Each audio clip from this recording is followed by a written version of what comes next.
Hey guys, welcome back to my channel. आज के video में हम डिस्कस करेंगे tips and tricks before sitting for any interview. देखो, किसी भी कंपनी के साथ आप इंटरव्यू करने बैठ रहे हो, I think preparation is the key. आपका लेवल ऑफ कॉन्फिडेंस हमेशा उस चीज़ पे डिपेंड करता है कि आपने प्रेपरेशन कैसी करी है।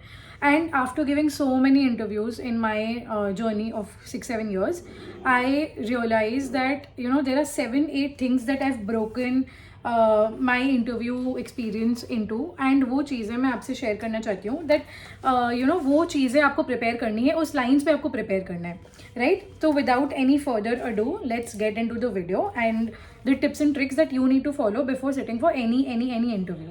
ठीक है, तो द फर्स्ट थिंग इज आपको कंपनी के बारे में पता होना चाहिए। यार, ये तो बहुत ही बेसिक चीज़ है। देखो, when I was sitting before Unilevers interview ना, उन्होंने मुझे पूछा था, मतलब आई डिडंट नो कि मुझे कंपनी का एनुअल परफॉर्मेंस, ये सारी चीज़ें की चीज़ों के बारे में पता होना चाहिए, बट उन्होंने पूछा था। So Unilever actually asks whether you know about them or not, right? तो you should know कि कंपनीज कौन से कंपनी के ब्रांड्स हैं। मतलब अगर जैसे मैं अभी पेप्सिको में काम कर रही हूँ और मुझे पता ही नहीं है पेप्सिको क्या क्या चीज़ें बनाता है, that's really embarrassing before going to an interview. तो कंपनी के बारे में जानो, मतलब जिसमें भी आप जा रहे हो, यूनिलीवर हो, पेप्सिको हो, रिलायंस हो, मॉन्डलीज हो, कहीं पे भी जब आप जा रहे हो, उसके फाइनेंशियल्स, कैश फ्लो, कंपनी क्या कर रही है, कंपनी सस्टेनेबली क्या कर रही है। देखो, a very important thing now is coming to my point, that brings me to my point 2, right? पहला चीज़ है कंपनी के फाइनेंशियल परफॉर्मेंसेस के बारे में जानो। कंपनी का फाइनेंशियल परफॉर्मेंसेस में क्या क्या बोल रही हूँ मैं? PL, balance sheet, cash flow, ये तीनों चीज़ों का एक ओवरव्यू ले लो कि EBITDA कितना है, या कंपनी कहाँ से मोस्टली इंटरेस्ट कॉस्ट कितना है, लोन्स कितने हैं। नॉट ऑफकोर्स आप पूरा रट्टा नहीं मार सकते, बट मेजरली आपको पता होना चाहिए कंपनी का मेजर रेवेन्यू वगैरह कितना है over a period of 3 months, 12 months, whatever. ठीक है, उसके बाद also learn about, coming to point 2, sustainably company क्या क्या कर रही है। देखो, अभी sustainable agenda has become a very big thing. Company, how is the company giving back to the society? Plastic sustainability में क्या है? जैसे अगर आप नेस्ले का करोगे तो कोको फार्मिंग में वो बहुत ज़्यादा है। यूनिलीवर का टी गार्डनिंग, उनका एक ऐसा मिशन है that there should be no child labour, deforestation नहीं होना चाहिए when they are doing tea agriculture या चाय के उसमें, तो दे इंश्योर दोज थिंग्स।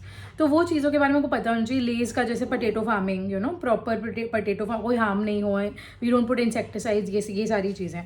तो सस्टेनेबिलिटी के लिए सस्टेनेबिलिटी वाइज कंपनी क्या करिए ये आपको पता है। पहला, कंपनी फाइनेंशियल्स। दूसरा, कंपनी के सस्टेनेबिलिटी एजेंडाज क्या है। तीसरा है, देखो, एक बहुत ही कॉमन क्वेश्चन होता है इंटरव्यू में, they will always start by introduce yourself, right? मतलब every interview I have been to till today, like just walk me through your CV और introduce yourself, how your journey has been etcetera. And I think that बहुत लोग ना इस particular question में, we just focus on your performance as in your career, right? But let me tell you one thing, when you start for any interview, remember that they're telling you to introduce yourself. I don't want it to be very big, मतलब 5-6 minute का मत करो, बहुत ही brief, 2 minute में अपना professional journey और अपना personal interest दोनों कवर करना।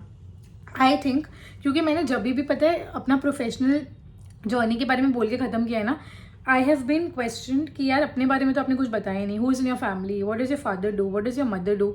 तो ये सारी चीज़ें, मतलब बहुत ब्रीफ में prepare a particular this thing कि this is my interest, I like content creation, I like writing on LinkedIn, या जो भी आपका हॉबी है, include that. Just don't make your introduction about your companies and your professional life, ठीक है? You also have things other than that, you are a foodie, या जो भी आपको इंटरेस्ट है, ट्रैवलिंग पसंद है, फूडी हो, या जो भी चीज़ें हैं, आप उसको इंक्लूड करके अपने इंट्रोडक्शन में रखो।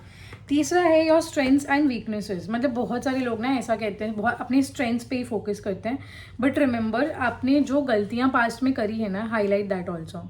मतलब अगर आपको लगता है कि आपका एक्सेल में थोड़ा सा आपको इंप्रूवमेंट की ज़रूरत है, या कोई भी चीज़ हो, मतलब मैं ऐसा कह रही हूँ, he asking for both strengths and weaknesses, ensure कि आप अपना स्ट्रेंथ्स तो बता ही रहे हो, बट अपना वीकनेस भी बता रहे हो। ऐसा नहीं हो कि आपने अपने 5 स्ट्रेंथ बता दी, वीकनेस आप में है ही नहीं, ऐसा नहीं होता है। बी योर सेल्फ, मतलब इंटरव्यू में आप जो भी बोल रहे हो ना, आपके बारे में सही लगना चाहिए, राइट? मतलब अपना नेचुरल रहो, बहुत ज़्यादा नर्वस होने की ज़रूरत नहीं है। अब जो आप हो वो आप बोलो, बिकॉज यार I think that gives you confidence to own your mistakes. मतलब जो आपने मिस्टेक्स पास्ट में करी है, या जो आप बहुत अच्छा कर चुके हो, या आपने थोड़ी सी जहाँ पे मिस हुई थी आपसे, जैसे बहुत, मतलब मेरा ऐसा था कि that I faced difficulty in handling a team, right. तो वो चीज़ पे मैंने जब उनको बोला ना, तो I was given a team so that I could enhance my skills there, right. तो ये चीज़ें आपको हेल्प करेगी to land a particular role, right. तो वो बहुत इंपॉर्टेंट चीज़ है. उसके बाद जॉब डिस्क्रिप्शन. देखो यार, जब आप इंटरव्यू देने जाते हो, it is very natural that you will receive a job description. And आपको अगर जॉब डिस्क्रिप्शन में कुछ पर्टिकुलर पॉइंट्स आए हैं कि उन्होंने ये सब चाहिए, उन्हें ये सब चाहिए ही चाहिए, एंड आप इंटरव्यू में जा रहे हो, आपको पता भी नहीं कि वो चीज़ है क्या, राइट. तो उसके बारे में प्रिपेयर करो. सी आई एम वेरी श्योर कि आप हर चीज़ पे काम नहीं कर सकते. अगर आप SCF रोल पे जा रहे हो, FP&A रोल पे जा रहे हो, आप उस पर काम ज़रूरी नहीं आप करो, बट यू शुड नो कि वो चीज़ें हैं क्या, राइट. गूगल कर लो या किसी से पूछ लो, जो बंदा उस पर्टिकुलर सेक्टर में काम करे उससे पूछ लो. So I think that knowledge is important, right. उसके बाद बहुत ज़्यादा मत बोलो, ठीक है. मतलब अगर वो एक क्वेश्चन पूछो, तुम 10 मिनट तक बोले जा रहे हो, ऐसा मत करो. सेंस कर लो. अगर वो कीप इट वेरी शॉर्ट, मतलब एक्स्ट्रा चीज़ें नहीं बोलनी चाहिए. बोलते हैं ना पुलिस को एक्स्ट्रा चीज़ें नहीं बतानी चाहिए, वैसा ही यहाँ पे भी है. एक्स्ट्रा चीज़ें मत बोलो. जितना उन्होंने पूछा पॉइंट टू पॉइंट आंसर. तो ये भी नहीं कि बस भाई तुम एक वर्ड का आंसर देके निकल जा रहे हो. नहीं, बहुत 10-10 मिनट के आंसर्स मत बोलो. 2 मिनट में अपने आंसर्स को कंसाइज करो. It should be to the point and crisp. It should not be very all over the place, कि वो कन्फ्यूज ही हो जाएगी, मैंने क्या पूछा था वो खुद ही भूल जाए. उसके बाद आपने जो भी अपना रेज्यूम में मेंशन करा है, right, this is the last thing that I want to say. जो भी आपने अपना रेज्यूम में मेंशन करा है ना, अगर वो आपको क्लैरिटी नहीं है तो वो मेंशन मत करना. डोंट फेक योर रेज्यूम, ठीक है. मतलब जो आपने लिखा है उस पर आपने एक्चुअल में काम किया है, और उसके ऊपर तो पूछते ही हैं. मतलब कंपनीज जो भी, देखो आजकल ज़्यादा ना रिज्यूम बेस्ड इंटरव्यूज़ होते हैं. सो वो आपको उस पर पूछेंगे ये क्या किया, ये क्या किया. एंड सी इंटरव्यूज़ नो, उनको पता चल जाता है कि आप झूठ बोल रहे हो या आप बना के बोल रहे हो. तो जो आपने लिखा है इंश्योर करो कि वो तो आपने करा ही है, और उसके बारे में नॉलेज रखो. जैसे बहुत साल पहले मैंने इम्पेयरमेंट पे काम करा, but I am still mentioning it on my resume. तो उसका ये मतलब नहीं है कि अब मैं बोलूँ यार मैं तो 4 साल पहले करा था, मुझे याद नहीं है. Brush that up. तुरंत से गूगल पे पढ़ के जाना है इंटरव्यू में. ऑफकोर्स आप हर चीज़ उस टाइम नहीं कर सकते, बट जो आपने मेंशन करा है रिज्यूम में वो आपको पता होना चाहिए कि ओवरऑल ये था. मतलब ऑफकोर्स यार एक क्लॉजेस कोई नहीं पूछेगा, बट ओवरऑल आइडिया आपको होना चाहिए. ऐसा नहीं हो कि भाई आपको कुछ भी पता नहीं है. सो यार I think these are important tips and tricks. Know about the company, know about the company sustainability plans. Don't talk too much.